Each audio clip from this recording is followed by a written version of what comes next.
Le Forum international de la cybersécurité et de la cybercriminalité, c'est à Lille, c'est chaque année, c'est le FIC. Et pour cette édition 2017, Zeronet TV est très fier d'être la chaîne officielle de ce FIC, avec à mes côtés Delphine Sabatier.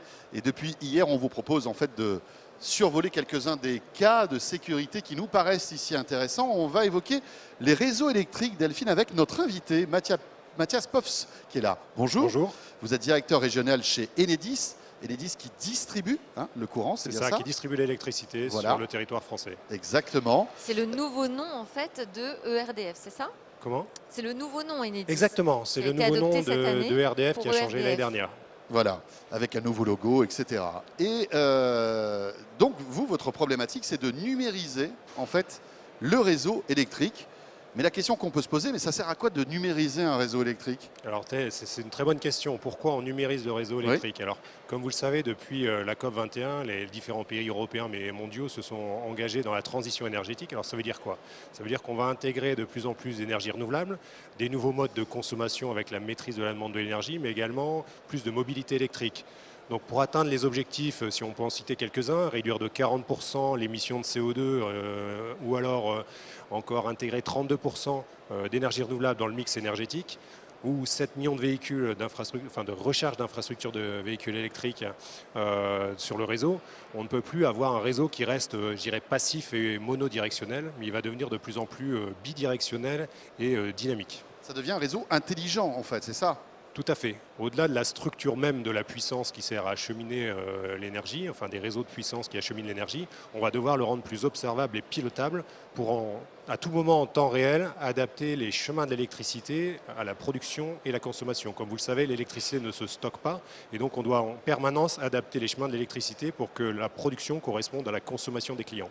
Et concrètement alors, qu'est-ce que ça veut dire de numériser un réseau électrique? Alors concrètement, je le disais, le rendre observable. Donc pour le rendre observable, il faut des capteurs. Donc pour savoir l'intensité, la puissance, mais également avoir une parfaite connaissance en tout point du réseau, l'état du réseau électrique, pour pouvoir adapter en temps réel ces chemins d'électricité. Quand l'énergie renouvelable, en grande majorité issue du vent ou du photovoltaïque, sont des énergies intermittentes, elles sont non prédictibles et donc elles vont avoir des variations de plus en plus importantes et de plus en plus court terme.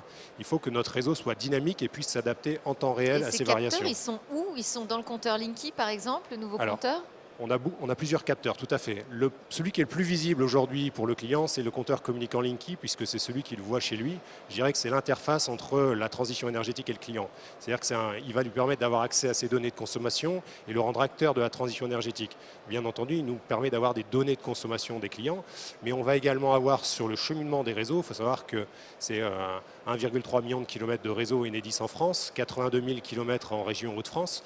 En différents points stratégiques du réseau, on va positionner des capteurs et on va pouvoir savoir à tout moment quel est l'état de ce réseau. Et donc les capteurs avec différents types de connectivité, soit des connectivités un peu classiques en adresse IP comme on le connaît, mais également des nouveaux capteurs communicants avec la technique de l'Internet des objets, l'IoT, avec des moyens de communication comme Sigfox ou LoRa. Mathias, un exemple de l'intérêt de la numérisation d'un réseau, j'allais dire en cas de crise, par exemple, voilà, il y a une tempête. Donc le réseau est mis à mal. À quoi ça sert justement pour vous d'avoir numérisé ce réseau? Alors on a un bon exemple puisqu'on a eu la tempête Egon qui a frappé le nord du pays il y a maintenant une dizaine de jours. On a un projet ici dans la région qui est le projet Smart Rural où dans les Flandres on est en train d'équiper notre réseau de capteurs communicants par la technologie IoT avec du Sigfox et du LoRa qui nous permet d'avoir sur des départs haute tension, c'est-à-dire des réseaux aériens haute tension qui peuvent aller jusqu'à 80 km de longueur, d'avoir des capteurs situés à des endroits stratégiques qui nous renseignent en temps réel après le passage de la tempête pour savoir quels sont les éléments de réseau qui ont été impactés par la tempête, ceux qui ne le sont pas, et donc très rapidement identifier où se trouve l'incident et la panne pour pouvoir, dans un premier temps, réalimenter un maximum de clients par nos automatismes sur les réseaux, et ensuite, très rapidement, localiser la panne et savoir quel type d'intervention nous devons mettre en œuvre. Donc c'est à la fois un gain de temps, auparavant, on devait envoyer un hélicoptère pour faire des visites de ligne. C'est-à-dire que c'était de visu. Vous constatiez de visu qu'il y avait un problème. Là, vous avez une espèce de cartographie en temps réel de l'état du réseau. Exactement. L'idée, c'est d'avoir en permanence une espèce de dialogue en quasi-temps réel avec l'ensemble des points stratégiques de notre réseau et être capable de connaître à la fois son état électrique, mais aussi, quand il y a des incidents comme en cas de tempête et d'événements climatiques, son état d'incidentologie pour pouvoir intervenir très rapidement. Et vous en êtes où de la numérisation de ce réseau électrique? Elle est engagée depuis combien de temps et quel est son déploiement? Alors historiquement, je parlais de réseau haute tension, hein, c'est le réseau, c'est on va dire les routes départementales de l'énergie qui sont une répartition au sein de la région. Historiquement, ce réseau est déjà très automatisé puisqu'il permettait en temps réel d'adapter, je le disais, les chemins de l'électricité, notamment avec l'intégration des ENR, puisque 95% des énergies renouvelables, l'éolien, le solaire, sont raccordés directement au réseau de distribution. Ce que nous sommes en train de faire, c'est aussi de numériser de plus en plus le réseau basse tension qui va jusque chez vous avec le compteur communicant qui en est l'élément terminal. L'exemple qu'on citait tout à l'heure, ces capteurs communicants ont été placés dans les Flandres. On a les 40 premiers qui seront mis en service la semaine prochaine et qui permettent déjà qui communiquent déjà, mais qui vont être, je dirais, reliés de manière industrielle avec notre agence de conduite, qui est une agence de supervision, telle une tour de contrôle, permet de savoir les 82 000 km de réseau, dans quel état ils sont et comment on les interagit avec eux et on les commande. Donc ces capteurs vont communiquer dès la semaine prochaine par la technologie LoRa. Et ensuite, ça nous permettra d'avoir des données pour expérimenter des nouveaux modèles prédictifs également en matière de maintenance. C'est-à-dire que quand on aura des retours d'informations, notamment on parle de vibration, on parle d'inclinaison des supports, on parle de support connecté, c'est-à-dire qu'un poteau qui pourrait avoir été renversé par un engin agricole par exemple, à partir d'une certaine inclinaison, pourrait être détecté et donc dépanné avant même que l'incident survienne et donc que les clients soient perturbés. Et l'échéance, c'est quoi? Quand est-ce qu'on arrivera à 100% de À cette 100%, numérisation? après, 100% numérisation, c'est un grand mot et ça veut, entre guillemets, pas dire grand-chose. C'est-à-dire, en fonction des cas d'usage et de ce que l'on veut utiliser, on va avoir plusieurs variations. C'est-à-dire, on parle de la technologie IoT. On a déjà, nous, nos réseaux qui communiquent en propre avec notre propre système de radio, par exemple. On a un système de radio dédié pour Enedis. Et ensuite, on utilise également pour d'autres types d'informations des liaisons sécurisées Internet classique pour communiquer avec nos infrastructures industrielles. Donc, je dirais qu'au fur et à mesure des évolutions, des attentes, des besoins des smart grids et des réseaux électriques intelligents, en fonction des cas d'usage, de la montée en puissance, de la mobilité électrique, tous ces développements de systèmes numériques vont nous permettre d'accompagner cette transition énergétique et de la rendre possible. Mathias, avant de parler justement de la sécurité, parce que évidemment, qui dit numérisation d'un réseau, on parle de sécurité.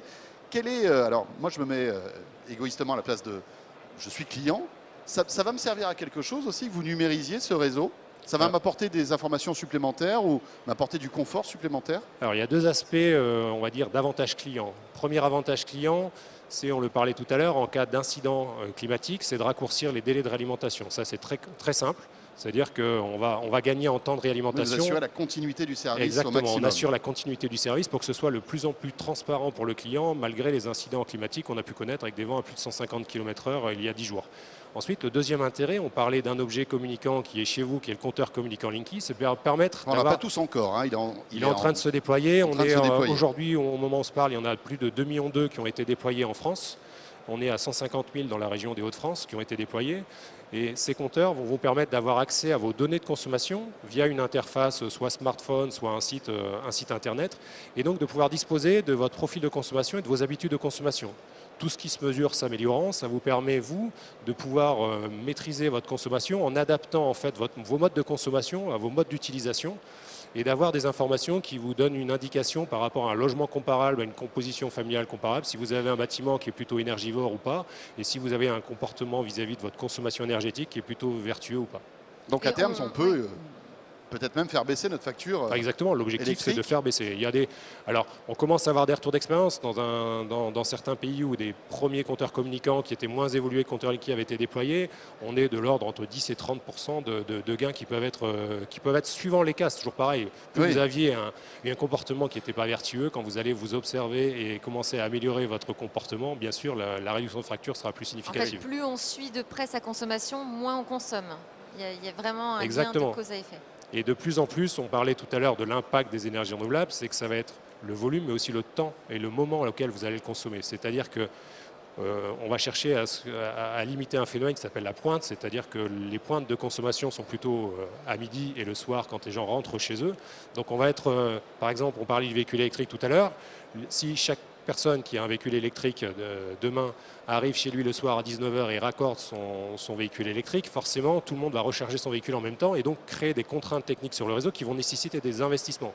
L'idée de la numérisation, c'est comment on pilote ces recharges de véhicules Et électriques dispatcher comme pour ça les dispatcher l'électricité. en fonction des besoins clients, sûr. c'est-à-dire entre un client qui doit Oui. ressortir le soir ou un client qui récupérera Oui, il ne son faut pas qu'ils véhicule perdent en confort aussi. le lendemain matin, exactement. Il faut que ce soit le plus transparent possible.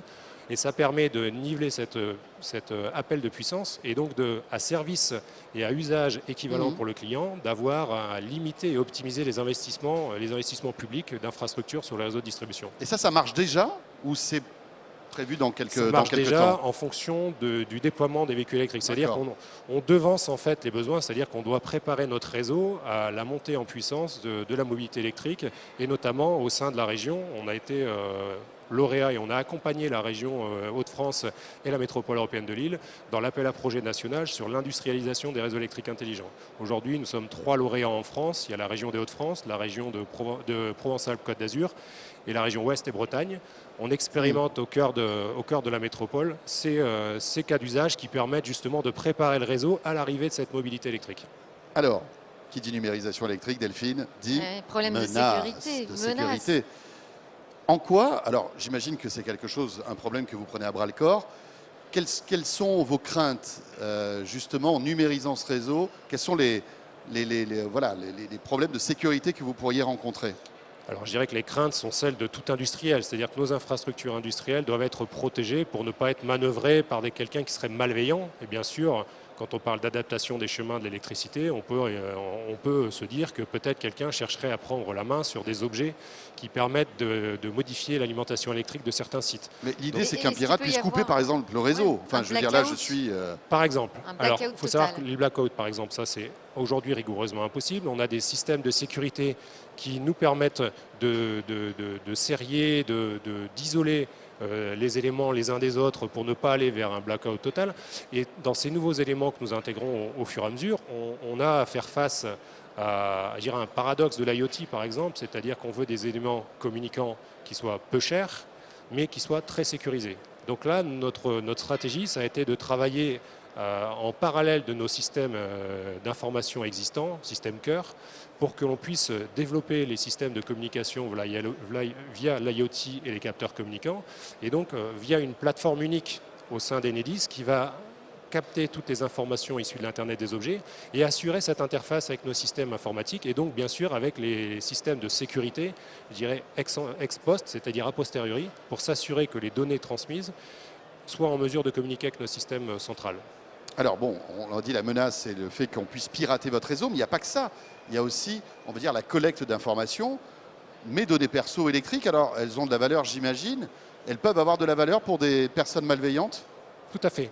On parlait du compteur communicant Linky. Dès le départ, nous avons travaillé de manière très proche avec l'ANSI, l'Agence nationale de sécurité, pour justement crypter ces données et ne pas les rendre accessibles. Aujourd'hui, les données de consommation du compteur Linky appartiennent aux clients et c'est vous qui en êtes propriétaire. Donc quand vous accédez à vos données de consommation, vous l'accédez avec un code sécurisé, avec une interface qui vous est dédiée et l'utilisation qui en est faite par le distributeur est complètement anonymisée. C'est-à-dire qu'on ne va pas au-delà d'une utilisation inférieure à 10 clients pour ne pas pouvoir reconstituer individuellement et nominativement les profils de consommation.